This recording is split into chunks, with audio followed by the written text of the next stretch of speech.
What it do, lineage? What it do? What it do? What it do, man? This is your brother Chief Kalanago with another one. Here comes another one. All right, let me make sure I got some audio on Facebook. What it do? What it do? What it do, man? This is your brother Chief Kalanago. Got audio on Facebook. We're about to dive in. So get your pens and your pad ready to take some copious notes. If not, then you could go back to the video. Take your time, pause the video, research everything that I say. All right, research everything that I talk about. Like I told people, I'm not here to play the games. I'm here to debunk all the lies and all the foolishness. That's what I'm here to do. Okay, but we cannot do that without the documentation. We cannot do that without the facts. So these videos are strictly for educational purposes. All right. I'm very thankful to my ancestors, man, for just opening up my eyes, just to see the illusion and the falsehood of everything that was taught. All right. So what we're about to do right now, we're going to dive into the rabbit hole of the so-called slave trade. Okay. I'm going to show you who set up the institution. All right. For the whole slavery business. All right. When it pertains to the Americas. Okay. So the first thing we have to talk about is we are going to talk about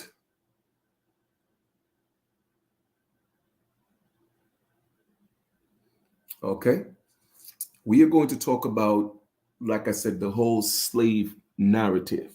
Okay. Let us go look at a lot of times people associate, like I said earlier, the etymology of the word slave, right? So we're going to look at the etymology of the word slave. We're going to dive into that first. Okay. We're going to dive into the etymology of the word slave and see what is the root and the foundation of the word. That's the first thing that we're going to do. Okay. Because if we're going to talk about slavery, then what we have to dissect, we have to dissect the root and the etymology of the word. You feel me? In the beginning was the word. That's what they told us, and the word became flesh. So if you do not comprehend the word you do not understand and understand the word, then you will not get the message. So let's dive into this. All right, boom, let's go. Slave. What is the etymology of the word slave? Boom, let's go. Slave. 13th century. All right, an esclave. All right, sclave. Now we are breaking down the word of slave. Let's get into that. Let's get into that to see who the original slaves were. Okay. All right, then. We have slave, okay, or sclave. That's what it was pronounced as. Enclave. Person who is the chattel or property of another, period. Period. Okay. That's what the etymology of the word slave means. But you see, history and the educational system would want us to think every time you hear the word slave, they want you to think about people of color. That's what they want to do. All right. Because they have to keep pounding in your head. Anytime you hear the word slave, it deals with people of color. That's what they want you to think. But the etymology of the word slave, all right, it has nothing to do with people of color. Because like I said in my prior video and videos, every ethnic group on the planet have been enslaved. As a matter of fact, everyone is enslaved right now. Facts over feelings, whether you want to admit it or not. I'm just here to bring, just to bring the real. If you cannot handle the truth, I promise you my videos ain't for you. Okay? I'm giving you the reality of what it is. So, with that being said, the etymology of the word slave, enclave, a person who is a chattel, who is the chattel or property of another, period. Let us proceed. It says, from Old English, now we are going to go into the root of the word, where the word slave came from. Okay? And directly from medieval sklavos, slave, sus, also of Italian schiavavo or schiavo, French esclave, Spanish esclavo, originally slave. Okay, so used in this secondary sense because of the many Slavs sold into slavery by conquering people. Now we are getting to the root of what slave means. Slave originally came from the word Slav, Let's go see who the Slavs are. Because like I told y'all before, man, I'm going to put an end to all the nonsense and all the false education. And anybody want to challenge me, I'm ready. Let's go. As long as we do it on national TV, let's do it because I'm ready. Let's rock. Slav. So we know the word slave came from the root word Slav. Let's get into this right now. One of the people who inhabit most of Eastern Europe. So now we are talking about people who were in Eastern Europe. They were the first slaves, aka Slavs. All right. And I'm going to tell you exactly. I'm going to give you the connection right now. You feel me? Late 14th century, from medieval Latin Slavos, 8th century, even taking us further back, right? From the Byzantine Greek, we have from the shortening of Proto-Slavic, a slave, which is probably related to Slavo word speech, which suggests the name originally identified a member of a speech community. Like I told you before, it was a member of a speech community with a certain tongue, a certain dialect, all right? Compare Old Church Slavonic, Nemisi, Germans related to Nemo, dumb. So a slave is a dumb MF, all right? Foreign, literally of a different voice. So that's what slave or Slav means, which meant both race and language. Like I told you, it dealt with race as an identity, okay? So the Slav was a group of people, was a race of people. Who are these people? Eastern Europeans. Those were the first Slavs. Let's read a little more, all right? Max Vassmer, the authority for Slavic etymologies, rejects the connection to Slava, glory, fame, which, however, influenced Slav via folk etymology. This word is the Slav in personal names such as Russian, blah, blah, blah, literally peaceful fame. So they were trying to alter the meaning of the word Slav, but a lot of people will contest in that. Okay. The reduction of the da. But anyway, the point I'm making is I'm proving to you where the word Slav came from. Okay. Let us go now. We know that these people were Eastern Europeans. Let us now go to Google and look at the Barbary. Okay. White people were enslaved during the Barbary. Hold up, give me a second. White people were enslaved during the Barbary slave trade. Let me show you where this Eastern or who these Eastern Europeans are. Okay, y'all think this is a game, huh? Let us read this. And I'm going to show you some images of that to see who were the people being enslaved, okay? When it comes to the slave master and the enslaved, because now we're talking about the Eastern Europeans when that group of the Slav or the Slavic people were first enslaved, and that's where that word came from. So the first so-called slaves were pale people, and guess who their masters were? White slave in the Barbary state. Let us click on that. There's a book on Amazon called White Slave, all right? White slavery in Barbary states. Now look at the cover of this. Let me see if I can show you the cover. Give me 1 second. So you could see who the slaves masters were. We also have another book called White Cargo. Okay. We also have another book, Christian Slaves, Muslim Masters. All right. I'm showing you where this word came from. You feel me? They were the first slaves. You see, Caucasian people and so-called white people, they like hiding this history. That's why there's no such thing as white history. So they want you to think anytime you hear the word slave, it deals with people of color. But that's not true. That's not true. The first Barbary slave trade were these people getting enslaved by so-called Black people. So now we have the foundation of what slavery really means, which is all it means is someone who's the property or chattel property of another. However, when we go into the root of the word slave, it deals with the Slav, and they were the original people that were enslaved, Eastern Europeans. and they were enslaved by people of color. So let us set this foundation here first. All right? When you so-called Caucasian people or so-called white people want to turn up your nose and avoid your history, but I'm going to expose it. And by no means this has anything to do with hating people. No, that's not what it means. I'm just here to bring the truth. Okay? With that being said, we already know, I've shown enough document to show and prove that the original people of the Americas were the copper-colored races. How did slavery end up coming into the Americas? I have also given you enough documentation to show and prove what happened in Europe, why they had to go on this expedition, okay, in order to build Europe.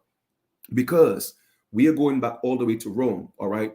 When Rome lost its power supposedly, and the Roman Empire was actually it was being broken down, right? People was revolting, there was wars, people were fighting, whatever the case is, okay? Then for 700 years, or I would say to be exact, about 711 years, right? A group of men, they fought in a certain part of Europe and they conquered Europe, right? And they ruled Europe for, not Europe, but Spain, all right? A certain part of Spain, right? For 711 years, particularly Portugal. Those were the Moors, all right? So with that being said, like I told y'all before, the enslavement of the pale skinned people, they were prisoners literally all over Europe. All right. But what these Moors were doing, and not just the Moors, these Sephardic Jews were doing, all right, they were going to bed and taking these pale women as concubines. All right. For whatever reason, probably that was their belief from coming from their gods. All of a sudden, Europe started going through a lot of plagues. A lot of plagues. A lot of people were dying. Like I told y'all before, you have the Black Plague. They had famine, and literally millions and millions of people were dying. Okay, so because there was a shortage of food, the royalties, okay, or the nobles, they were hoarding the food, and people were resorting to eating each other. In other words, cannibalism developed. Okay, even when they had their prisoners in jail, they were eating each other. And then, as a matter of fact, okay,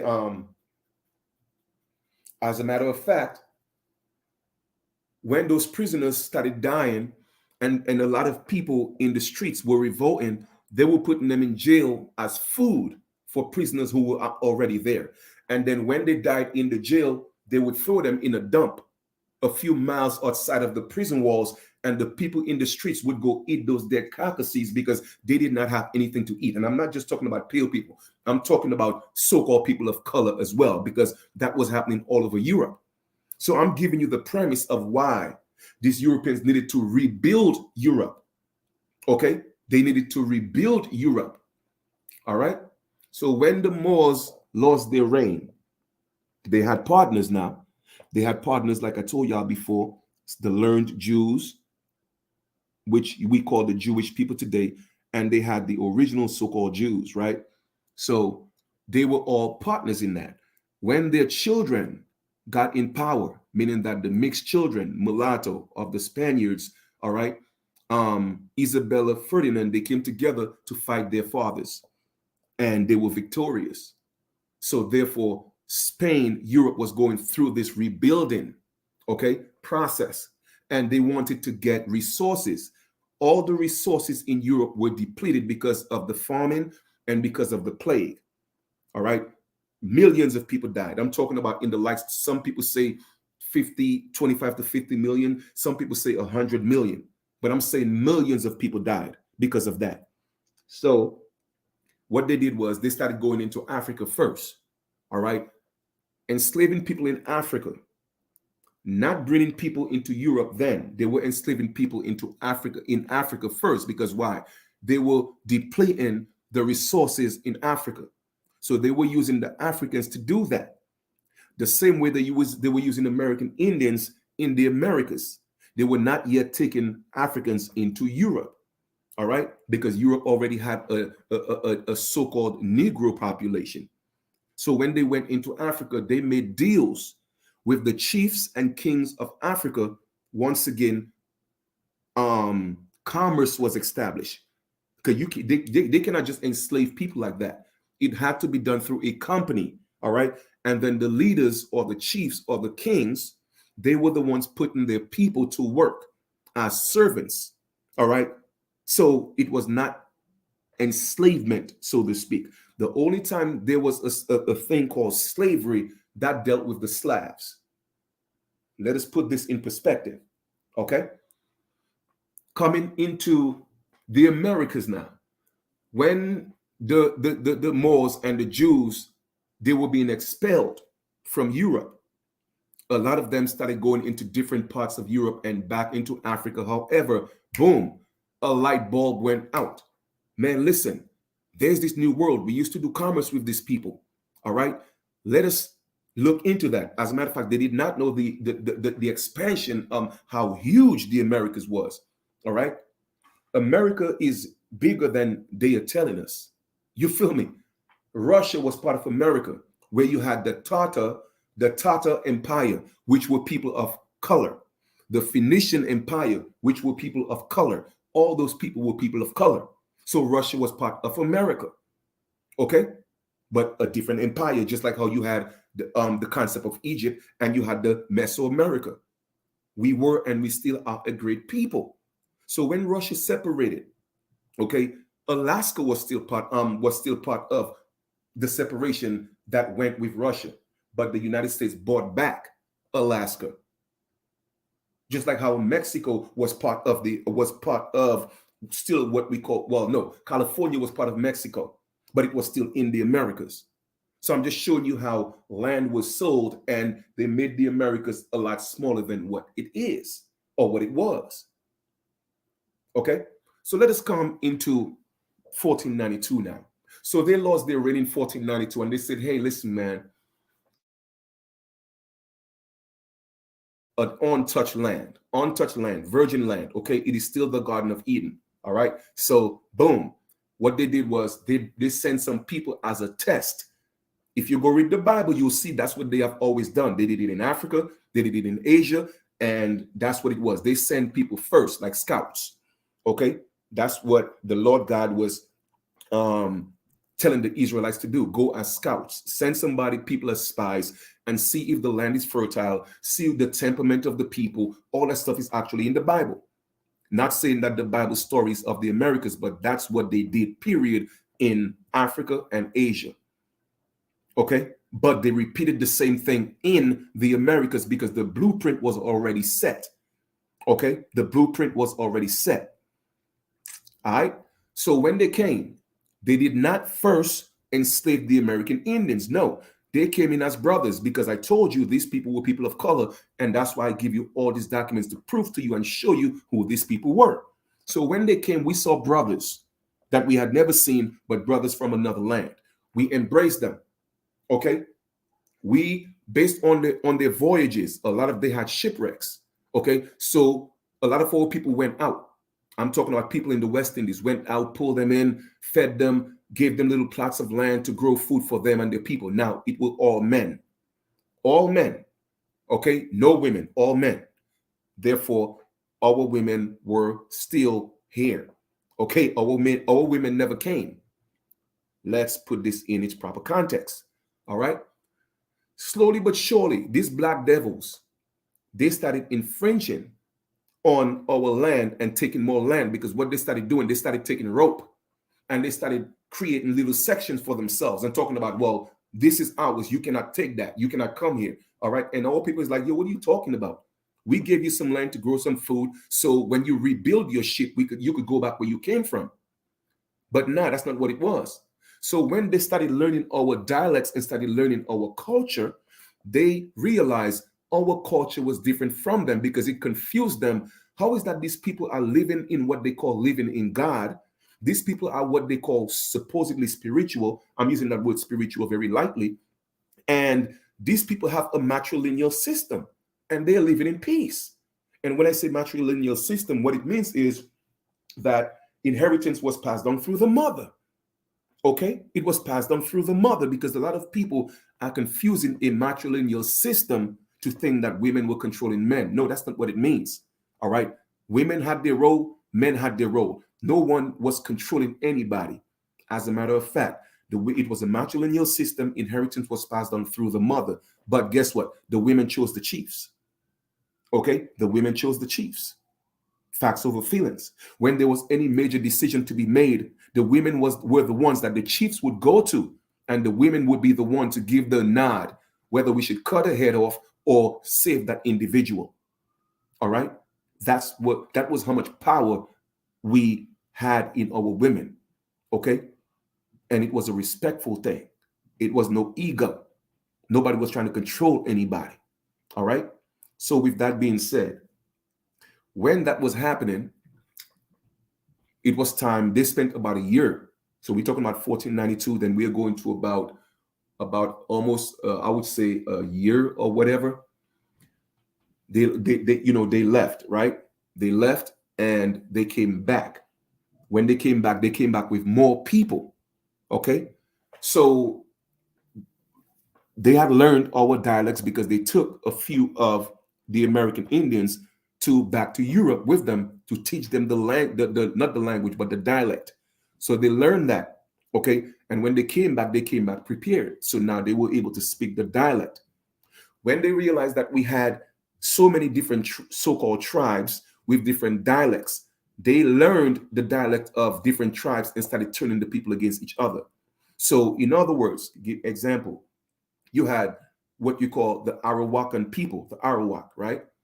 Now, it was just the Arawak, but the Arawak had different families. So what they did was they broke them up into Arawak, Carib, and Taino, but they are the same people. Because why? They all spoke the Arawakan language. You feel me? So therefore, when dealing on linguistics, these people were the same people. Let me give you another example. It's like your mother have 20 children, right? And then 10 of them decided to be Bloods and 10 of them decided to be Crips, right? They are different based on gang related and language and signs, all right, gang signs, but they came from the same mother. Is the same thing happened with the Arawaks. They were Arawaks, but what they did was they separated them, called some Caribs, called some Taino. Why? Because they had a slight different dialect. It's like somebody from California talking differently to somebody in New York. All right, but they're the same people. So that's what happened. And they want you to think that these people were different. They were not different. They were the same people. You feel me? So with that being said, a company had to be set up, all right? Because again, this is all commerce. It is all commerce. You cannot infringe on people's free will like this. People have free will, and they know that there are spiritual ramifications to that. So a company was set up to set up commerce. That company was called the West Indian Company, okay? So we are going to read a little bit about the Dutch West Indian Company. Just some slight information I'm gonna give you on that. All right. We're not gonna read the entire thing, but I put it in the description and you could read it for yourself. I'm just giving you information so we could go down the rabbit hole, so we could see what's taking place and what took place. Here we are. Okay. This is from Britannica. All right. The Dutch West Indian Company, by name of West India Company, Dutch West Indisch or West Indische Company, Dutch Trading Company, founded in 1621. All right. So like I told y'all before, as you could see, officially it was started in 1621. Okay. So if they came in 1492, well, what happened? What transpired between 1492 and 1621? They were dealing exclusively with the American Indians. Okay. Some of them were taken to Europe, and a lot of them were now being enslaved on the land in what we call the West Indies. Okay. And so, but it wasn't anything of enslavement. It was servitude. All right. It was servitude. So therefore, a lot of the chiefs were making what we call contracts or commerce, or doing commerce with these people. All right. And that was established even before all of that. It was a verbal thing, before 1621. But officially, on record, the company was set up. All right. And it says, Dutch trading company founded in 1621 mainly to carry on economic warfare against Spain and Portugal by striking their colonies in the West Indies. So because the colonies that was already established, another one was set up because now they started fighting for territory. They wanted a piece of the Garden of Eden, all right, and South America and on the west coast of Africa, while attaining its greatest success against the Portuguese in Brazil in the 1630s and in the 40s. The company depleted its resources and thereafter declined in power. It was dissolved in 1794. So I'm saying all that to say, to prove to you that these people did not have the power that you think they had. Why? Because of what transpired in Europe. The Black Plague, the famine, they did not have all the resources. Okay? Although the Spanish had a lot of success, more than the British, because King James died broke, Queen Elizabeth I died broke. They did not have any money. Okay? And these were people of color. So I'm just giving you a quick synopsis of the foundation of the whole slave trade company. All right? The slave trade company. Let's stop here for a second. Now, this is what they want us to believe. Before we go into the charter granted to the company of the Royal Adventurers, I want to show you who actually set up these slave trade companies. People think it's the pale man, and I have to keep proving you wrong. The pale man wasn't the one to do that. The pale man himself was being enslaved. It wasn't the pale man, and I'm going to prove this again today. Now, this is what they want us to believe. All right? Let us go into this right now. Hold on for 1 second, please. Yo, what's good? Yeah, I'm at the house, yeah. Yeah, I know. He said when he come from work, so yeah, but I'm home.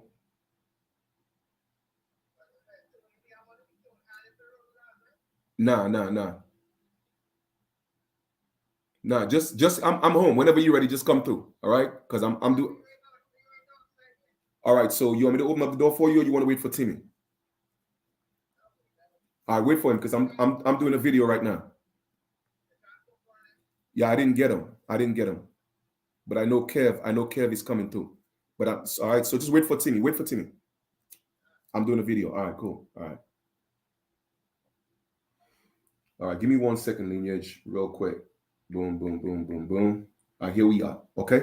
So let us go here now and share this document real quick. The charter. And I'm going to show you who actually set up this whole slave trade business, because people think it's the pale man. No, the pale man is the gatekeeper. Why? Because they want you to think it's the pale man. And both pale people and people of color were lied to. Okay, let us read this. The charter granted to the company of the Royal Adventurers of England trading into Africa 1663. Hold up. Why is this thing not showing? Give me 1 second. It's not showing on my phone. Oh, man, it was just coming up. Pardon me. Let me do it again. There was a slight delay, so give me 1 second. Let me share it again, all right? We are going to go down the rabbit hole. I'm going to show you who your real slave masters were, okay? Let me show you. Because y'all think it's the pale man. Now, I'm not excusing the pale man for taking up the game, but let me show you who was the foundation and who set it up. Charter granted to the company of Royal Adventure of England, trading into Africa 1663. Let's read. Okay? Let's read. This charter issued by whom? King Charles II. 1630 to 1683 in 1663 represents the moment of which the transatlantic slave trade officially began with royal approval in the English, later British Empire. So that company was set up, okay, issued by King Charles II. It represents the monument. Transatlantic slave trade officially began with the royal approval in the English, later British Empire. This led to the rapid expansion of the British involvement in the slave trade and the enslavement of Africans. It is estimated that between 1663 and at the end of the 17th century, and now let me show you where I got this from, just so you know, I got my stuff from a legitimate source. That came from the British Library. The British Library. I just have to go back up to show you this. Okay, I don't want people to say, "Oh, what you finding things of a Wikipedia?" Now, I'm going into the British Library to show you this. All right. So let us scroll back down. I give you the link for that. What does it say here now? Okay, it says it is estimated that between 1663 and the end of the 17th century. Now, remember, part of the 17th century is still a little bit still going into the 1800s. All right, just so you know, British had enslaved and transported over what 332,000 Africans. Like I keep telling y'all, they lied to us, lineage. All right, that whole 12 million is a lie. That's a lie. All right, I'm giving you this straight from the British Museum. Okay, across the Atlantic, where the majority were forced to work on plantations producing sugar, tobacco, and other crops for European consumers. Of this figure, it is estimated approximately 250,000 Africans disembarked from British ships. Okay, disembarked, pardon me. All right, so let's look at what disembarked means. Disembarked. Let me see what it means. Meaning. Disembarked. Disembarked means leave the ship or aircraft or vehicle, right? So wherever they went, let's read this and put this in context, right? It says, let's read this again. 54,000 Africans disembarked, meaning they left from the British ship. Where did they go? The royal granted, so here's the number, 332,000, and out of that, 54,000 disembarked from the British ships. I don't know where they went, right? The charter granted the Company of Royal Adventures of England trading into Africa a monopoly in the transportation of people from the west coast of Africa to English colonies in the Americas. It explicitly sanctioned the buying and selling, bartering, and exchanging of, for, and with any Negro slave, goods, wares, and merchandises wherever, whatsoever, to be vendored or found in Western Africa. So once again, 332,000 Africans from that company, which is what we call the charter granted by the king, and it was what it said. It was issued by King Charles II. Who is King Charles II? King Charles II is the son of King Charles I. Who is the father of King Charles I? The father of King Charles I is King James. Okay, the same King James that set up the colony in Virginia. Okay, where that's called Jamestown. That was named after King James, the one who authorized the Bible. So yes, the man who authorized the Bible, okay, he was the one who set up the slave trade company. You see, y'all don't comprehend. That's why the Bible is talking and giving permission, and the Lord God in the Bible is promoting slavery. Because y'all think this is about a sky daddy. No, it's not. And I have to keep spanking you with the information. This is what they want us to believe. But Chief Kalanago is here to debunk all the lies and put all the nonsense to rest. Okay? Let us rock. Boom. So for all of you who have this emotional attachment to Africa, we ain't Africans. They played on your emotions. Let us rock with this. This is what they want us to believe. Okay? Now, this is the ships that they're talking about in the 1600s. But I'm going to prove that to be a lie. Okay? Because there is no proof for that. All these things are drawings to make us think that we were on slave ships packed like sardines. That's an illusion. That's not real. Okay, that is not real. That's a lie. Okay, that's a lie. Boom, let's stop sharing that. That's a lie. Before I move forward, what we're going to do is we are going to talk about, let me see, King James. Give me 1 second.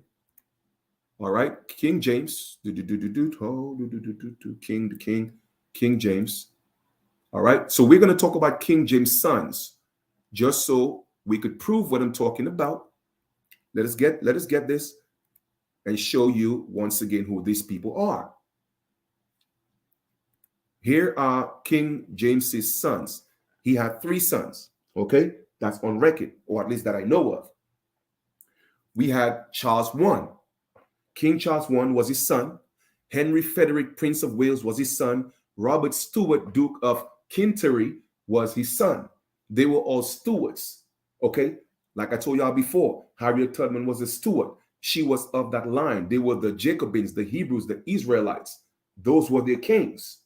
Okay, the Jacobites. All right. So Charles I was the son of King James, the one who actually set up the original Virginia Company in Virginia in 1607. Okay. And then what happened was his son, Charles I, did not want to partake in the whole business. Okay. So he was protesting against it. So he was beheaded. He was brought to trial on some false, trumped up charges. And then he was beheaded. By whom? By, let me show it to you right now. People don't want to tell the truth, but it was done by Oliver Cromwell. Okay, let me give you, even if they say it wasn't him, but I'm gonna give you some details.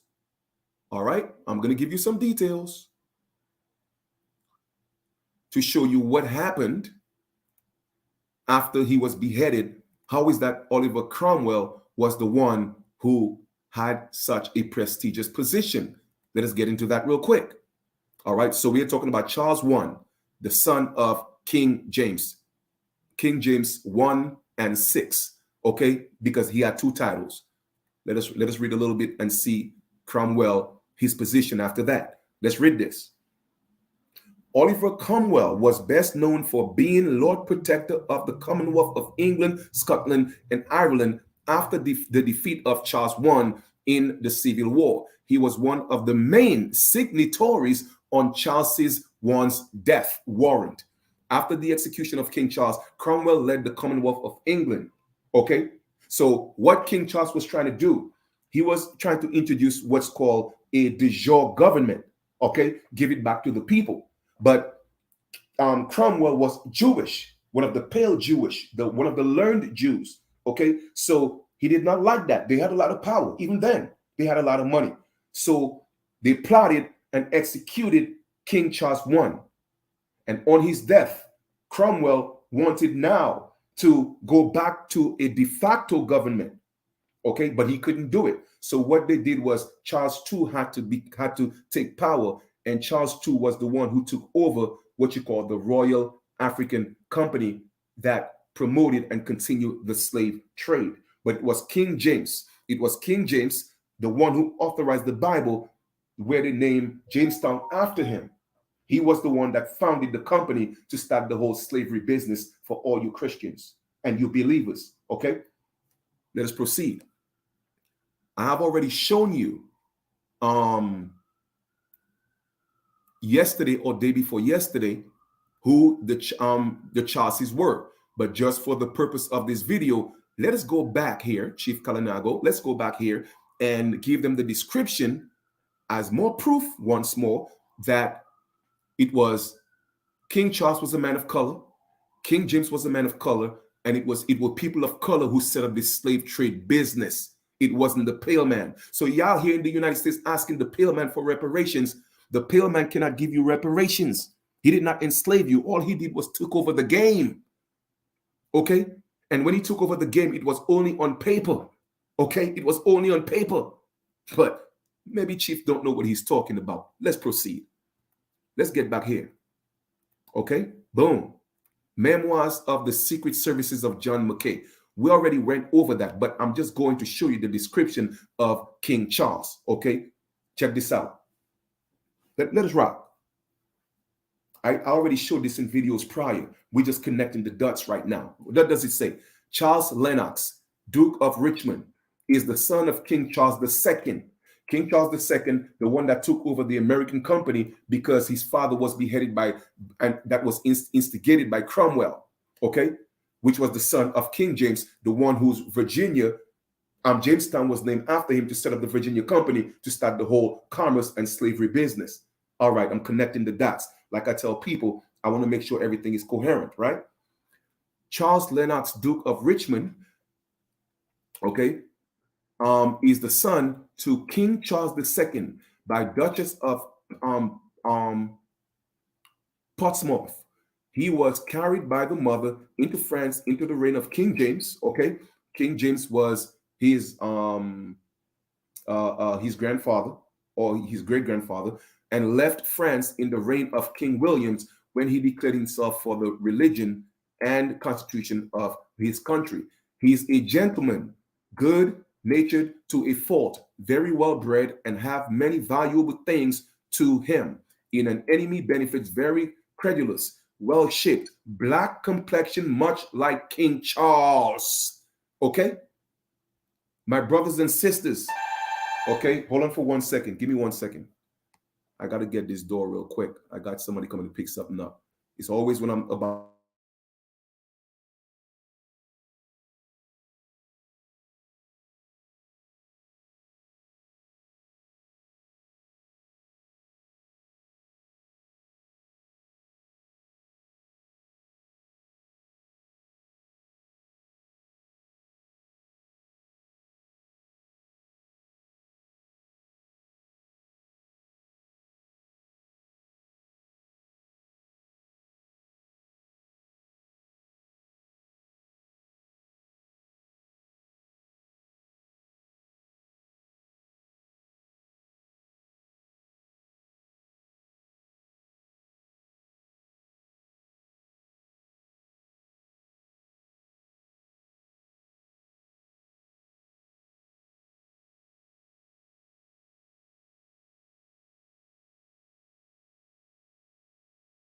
All right, good. Here we go. So let me just get into this and give you that, right? So I'm giving you the information who set this up and who King James is. So we're talking about now. Let me go ahead and continue to share this because I already went through this, but I'm just, for the purpose of this video, I'm just tying tying this together to show you who was in charge of this whole slavery and the company that was created, right? So he was the grandson of this man. His complexion was what? Black complexion, like his father, King Charles. So if King Charles was a black man, so-called black man, right? The second was a so-called black man. His father was that too as well. Then his grandfather was that too as well, which was King James. Let's scroll down some more. Here we are again. All right. Winfrey, Duke of okay, so that's another one. Let's go to the next one. Charles, Duke of Bolton. Let me see. England family. He's that for country. All right. So I want to go to the other son, George Fitzroy. Here we go. Another son, George Fitzroy, Duke of Northumberland. Right. Is a son of King Charles II again. By another Dorchester, was one of the captains of King James's house guard, which he quitted and blah, blah, blah, blah. Let's go down to his description all the way down. All the way down to here we go. Okay. Conversation, this man, dead country, he's a tall what? A tall black man. Here goes another son of King George II. King Charles II. Let us scroll down some more. We have another son of Charles II, Charles, Duke of St. Albans. Let us go all the way down and look at his description lineage. What does it say? He is of a black complexion, not so tall as the Duke of blah, blah, yet very like King Charles. All right. And now we have a grandson. Charles Fitzgerald Duke is the grandson of King Charles II. Let us look at his description. A tall black man. All right. So my brothers and sisters, it were people of color that came here and enslaved our American Indian ancestors. Okay. It was not the pale man. The pale man was a victim as well. But instead of giving us back our land and giving us back our birthright, they turned and gave it to their children, which are the pale people. Okay. You see, people keep playing these games, man. But I'm not here to play the games. I'm not here to play the games, son. No, I'm not here to play the games. Let me show you what the ships look like in the 1600s. This is what the ships look like in the 1600s. Okay? This is what the ships look like in the 1600. There was no ships that size talking about slavery and all that nonsense. Okay, this is what the ships, all the ships look like in the 1700, in the 1600s. All right, this is what they look like. This is what all of them look like in the 1600s. All right, boom. Let us go all the way up to the 1700s and see what the ships look like in the 1700s, because they look practically the same. They did not have the technology to build all these big ships. No. Let us go. Boom. This is the 1700s. Ships are pretty much the same size, same style, all of that. Show me how they were bringing millions of people here. Show it to me, please. Okay? Show it to me. That's a lie. Let us go now into the 1800s. Let's see what the ships look like in the 1800s. See, y'all want to play these games, man. I ain't playing these games with y'all, man. No. Umar Johnson, you're a slave catcher. All right. And you're going to pay the price for lying to my people, man. All of y'all that's calling my people Black and African. Trust me, y'all about to pay this hefty price. I'm putting the heat out, a so-called spiritual heat out for y'all Negropeans. All right. Look. This is the 1800s, 1800s, 1800s, 1800s, same thing. Now, let me show you the 1900s now. Let's go into the 1900s and look where the ships started to change and see who were the people that were coming here in the 1900s. Give me 1 second, Lineage. Hold on for a second.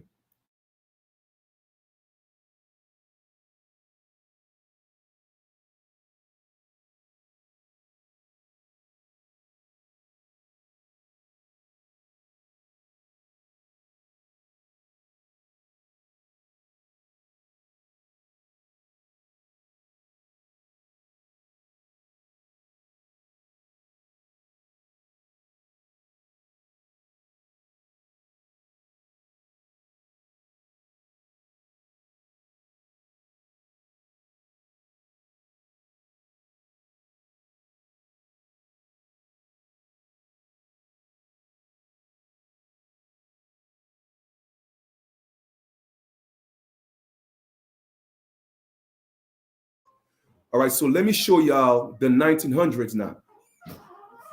1900s. All right, let's go into the 1900s and look and see. Boom, here we are. This is when the ship started to change and have such a size of what we call magnitude. All right, in the 1900s. You see the transition? The 1900s. This is what the ships look like. Okay, this is what they look like. Now, if that was the case, then it would have been more plausible to tell me about all these millions of people coming here. All right. But before that, it was a lie. It was an absolute lie. Okay. Let us look at now. Miscap the cloak and that. Like I said, King Charles I was beheaded for that particular reason. So I already spoke about that. All right.